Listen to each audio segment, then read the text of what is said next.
Assalamualaikum warahmatullahi wabarakatuh. Perkenalkan, nama saya Fazar Rahman Yuansyah. Kali ini saya akan menjelaskan materi tentang urgensi pendidikan kewarganegaraan, inti kajian identitas nasional, dinamika dan tantangan integrasi nasional, inti kajian negara dan konstitusi, hubungan antar negara dan warga negara, teori dan penerapan demokrasi di Indonesia, dan makna Indonesia sebagai negara hukum dan penegakan HAM. Pertama-tama, saya akan menjelaskan urgensi pendidikan kewarganegaraan. Sebagai pendidikan karakter bangsa Indonesia melalui demokrasi HAM dan masyarakat madani.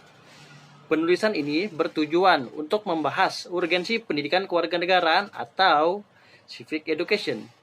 Sebagai pendidikan karakter bangsa Indonesia melalui demokrasi HAM dan masyarakat madani. Perubahan Indonesia menuju pada sistem demokrasi merupakan sesuatu yang tidak terelakkan lagi. Pasca jatuhnya rezim Orde Baru di bawah Presiden Soeharto yang dilengsarkan pada 21 Mei 1997. Maksud saya 1998. Indonesia mengalami proses pembentukan demokrasi meskipun berjalan setelah lebih dari 30 tahun Orde Baru berkuasa. Transisi Indonesia menaiki demokrasi menimbulkan banyak kecemasan di mana pada saat yang sama masyarakat masih cenderung melakukan penyelesaian konflik melalui cara-cara yang tidak demokratis. Seperti main hakim sendiri, memaksakan kehendak, dan praktik money politik sebagai cermin dari pelaku dan sikap yang bertolak belakang dengan demokrasi yang diperjuangkan oleh kalangan reformis selama ini. Oke, sekarang yang kedua saya akan menjelaskan tentang inti kajian identitas nasional. Di sini yang saya dapat, dengan demikian dapat disimpulkan bahwa identitas nasional adalah suatu jati diri yang khas dimiliki oleh satu bangsa dan tidak dimiliki oleh bangsa yang lain. Dalam hal ini, tidak hanya mengacu pada individu saja, akan tetapi berlaku juga pada suatu kelompok. 3. Saya akan menjelaskan dinamika dan tantangan integrasi nasional. Integrasi nasional adalah usaha dan proses mempersatukan perbedaan-perbedaan yang ada pada satu negara, sehingga terciptanya keserasian dan keselarasan secara nasional. Seperti yang kita ketahui, Indonesia merupakan bangsa yang sangat besar, baik dari segi budaya ataupun wilayahnya. Di satu sisi, hal ini membawa dampak positif bagi bangsa, karena kita bisa memanfaatkan kekayaan alam Indonesia secara bijak atau mengelola budaya-budaya yang melimpah untuk kesejahteraan rakyat. Namun, selain menimbulkan sebuah keuntungan, hal ini juga akhirnya menimbulkan masalah yang baru. Kita ketahui dengan wilayah dan budaya yang melimpah itu akan menghasilkan karakter atau manusia-manusia yang berbeda pula, sehingga dapat mengancam keutuhan bangsa Indonesia.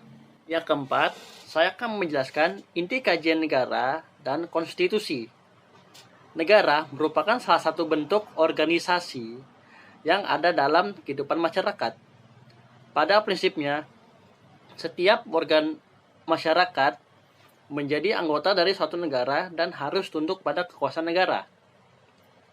Melalui kehidupan bernegara dengan pemerintah yang ada di dalamnya, masyarakat ingin mewujudkan tujuan-tujuan tertentu seperti mewujudkan ketentraman, ketertiban, dan kesejahteraan masyarakat. Dan konstitusi. Konstitusi dapat juga diartikan sebagai undang-undang dasar suatu negara. Secara sederhana, konstitusi mengemukakan antara lain: 1. Bagaimana para pemimpin negara dipilih dan berapa lama mereka akan bertugas. 2. Bagaimana undang-undang baru dibuat dan hukum lama harus diubah atau dihapus berdasarkan hukum. 3. Seperti apa orang yang diizinkan untuk memilih. 4. Hak-hak apa yang akan dijamin. 5. Bagaimana konstitusi dapat diubah dan lain-lain. Kelima, saya akan menjelaskan hubungan antar negara dan warga negara. Dilansir dari kompasiana.com, sebagai anggota dari negara, maka warga negara memiliki hubungan atau ikatan dengan negara. Hubungan warga negara dengan negara terwujud dalam partisipasi identitas dan bentuk-bentuk hak dan kewajiban antara keduanya. Maksudnya itu adalah warga negara memiliki hak dan kewajiban terhadap negara dan begitu juga sebaliknya. 6. Saya akan menjelaskan teori dan penerapan demokrasi Indonesia. Pertama, saya akan menjelaskan teori dulu. Teori pertama, teori demokrasi model individualisme liberal. Model ini menjelaskan demokrasi sebagai pelindung orang dari kesewenang-wenangan kekuasaan pemerintah dan mendudukan pemerintahan sebagai pelindung kebebasan seluruh rakyat Indonesia, seluruh rakyat dari ancaman dan gangguan.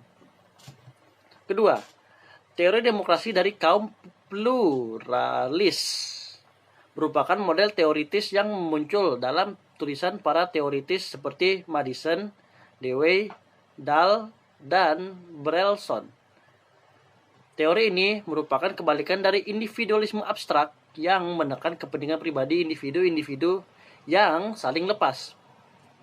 Dalam hal ini, pluralisme memusatkan perhatian pada kepentingan kelompok sebagai agregasi dari kepentingan individual dan pemunculannya akan mengakibatkan konflik dalam proses politik.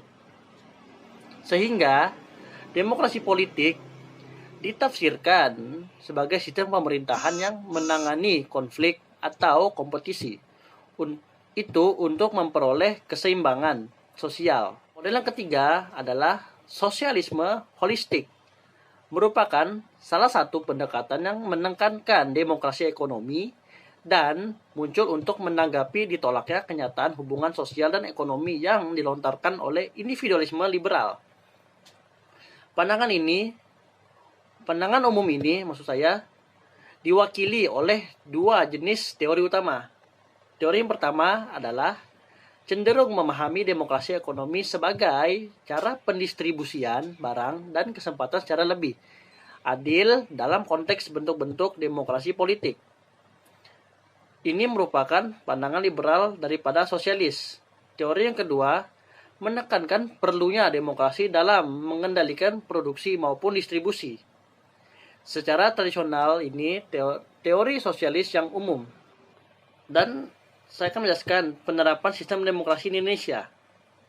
Demokrasi di Indonesia tidak lepas dari persoalan pemilihan umum yang dilakukan oleh seluruh rakyat Indonesia untuk mengangkat seorang kepala negara atau kepala daerah, karena prinsip demokrasi ini keputusan berada di tangan rakyat. Sesuai dengan Undang-Undang Republik Indonesia Nomor 42 Tahun 2008 tentang pemilihan presiden dan wakil presidennya itu. 1. Bahwa pemilihan umum secara langsung oleh rakyat merupakan sarana pelaksanaan kedaulatan rakyat guna menghasilkan pemerintahan negara yang demokratis berdasarkan Pancasila dan Undang-Undang Dasar Negara Republik Indonesia tahun 1945. Kedua, B, bahwa pemilihan umum presiden dan wakil presiden diselenggarakan secara demokratis dan beradab melalui partisipasi rakyat seluas-luasnya berdasarkan asas langsung, umum, bebas, rahasia, jujur, dan adil untuk memilih presiden dan wakil presiden. Membahas masalah pemilihan umum ini merupakan salah satu langkah dalam penulisan penelitian ini yang nantinya akan dilihat hasilnya setelah melakukan perbandingan sistem syura dalam pengangkatan kepala daerah dan kepala daerah. Berbeda dengan masa Orde Baru, sejak era reformasi pemilu 1999 merupakan pemilu yang pertama yang dilakukan dengan banyak partai politik atau parpol sebagai peserta pemilu dan diselenggarakan oleh Komisi Pemilihan Umum atau disingkat KPU yang dibentuk oleh presiden yang beranggotakan dari unsur parpol dan wakil pemerintah. Sebagai pemilu masa transisi demokrasi, euforia demokrasi masih sangat kental. Pendirian partai politik yang berdasarkan paham keagamaan dan primordialisme sempit, masih sangat kental mewarnai pelaksanaan pemilu pasca lengsernya rezim Presiden Soeharto. Yang ketujuh, saya akan menjelaskan makna Indonesia sebagai negara hukum dan penegakan HAM. Indonesia sebagai negara hukum tertera pada pasal 1 ayat 3 UUD 1945 yang menyebutkan bahwa negara Indonesia adalah negara hukum.